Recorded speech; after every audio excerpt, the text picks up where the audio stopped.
O sujeito passivo da obrigação tributária, ele normalmente, vamos continuar nosso curso aqui de direito tributário, né? Normalmente ele está dentro de um fato gerador fático, né? Compra de um imóvel, compra de um carro, financiamento, rendimentos, negócios jurídicos, e aí ele está numa relação contributiva, que tem o dever de pagar o seu tributo. Por isso que é um dever de colaboração, para simplificação, né? Então eles podem estar ali, qualquer pessoa pode estar na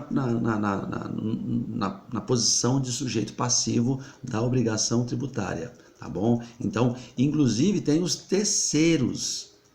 Que terceiros são esses? Tabeliães de cartório, contadores, pessoas que eram responsáveis para recolher o tributo e não recolheram, podem ser responsabilizados no caso de inadimplemento, tá bom?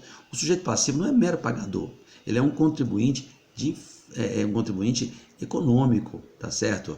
Ele é um contribuinte, ele está dentro da previsão legal. Ele não pode ser um contribuinte de fato, não pode ser um contribuinte um mero pagador, ele está numa relação jurídica, tá certo? Ele está numa situação que vai depender da legislação tributária. Ele não é uma simples pessoa ali, não, ele está dentro de uma estrutura legal. Então, a sujeição passiva de qualquer relação obrigacional é matéria estritamente legal, previsto no artigo 150, inciso 1 da Constituição e da legalidade geral do artigo 2º, artigo 5º, inciso 2º. Ninguém será obrigado a fazer ou deixar de fazer alguma coisa, senão em virtude de lei. Tudo isso aí faz com que isso afaste as convenções particulares, porque o ônus de pagar o tributo é das pessoas físicas e jurídicas que estão inseridas no fato gerador e na hipótese de incidência da previsão legal do pagamento do tributo, tá bom? Então, se o indivíduo não pagou, alguém vai pagar, e aí a solidariedade entra, que é um instituto jurídico que define o grau de relações entre devedores. Se o de cujus faleceu, quem vai pagar o tributo? Os herdeiros. Ah, mas a empresa faliu. Quem vai pagar vai ser a massa falida. Então você tem aí, o Código Civil estabelece aí uma série de possibilidades para as pessoas que são obrigadas a pagar tributo, que mesmo não estejam na relação jurídica, elas acabam se inserindo como terceiros ou como solidários. Por exemplo, um indivíduo comprou uma casa e o cara não pagou o IPTU. Alguém vai pagar o IPTU. Ele vai ter que pagar o IPTU e depois cobrado, ele está com a ação de regresso contra o antigo dono, por exemplo. Tá bom? O contribuinte é aquele obrigado por lei a contribuir para as despesas públicas. Ele tem um dever fundamental de pagar o tributo. Sujeito passivo da obrigação tributária, sujeito ativo da obrigação tributária, o contribuinte, tá certo? Ele tem relação pessoal e direta com o fato gerador. E ele tem capacidade contributiva, que eu já coloquei para os senhores aqui.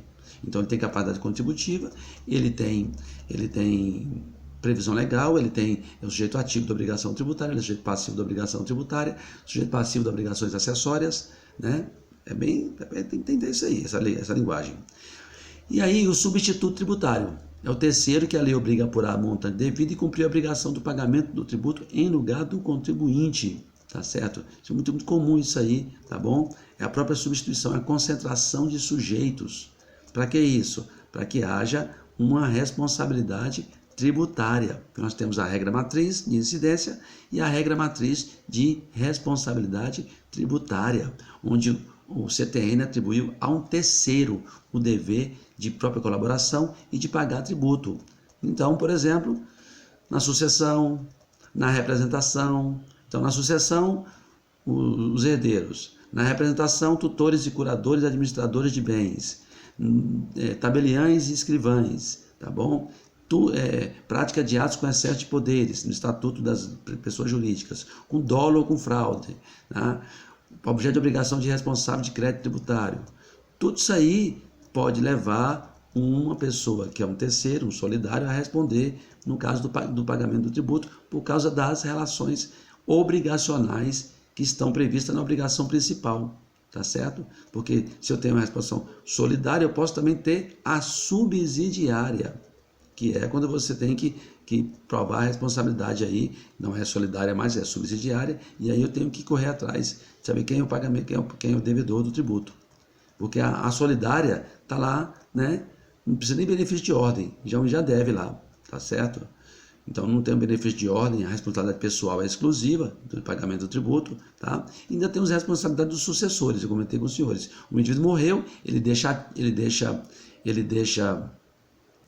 ônus e bônus. Os bônus a herança, os ônus os tributos, que devem ser pagos para receber a herança principal, por exemplo, tá certo? Então, você quer ter lá o quinhão da sua herança, você vai ter que pagar o tributo para você poder, né? Ah, mas isso aí o indivíduo transformou, incorporou, fundiu a empresa.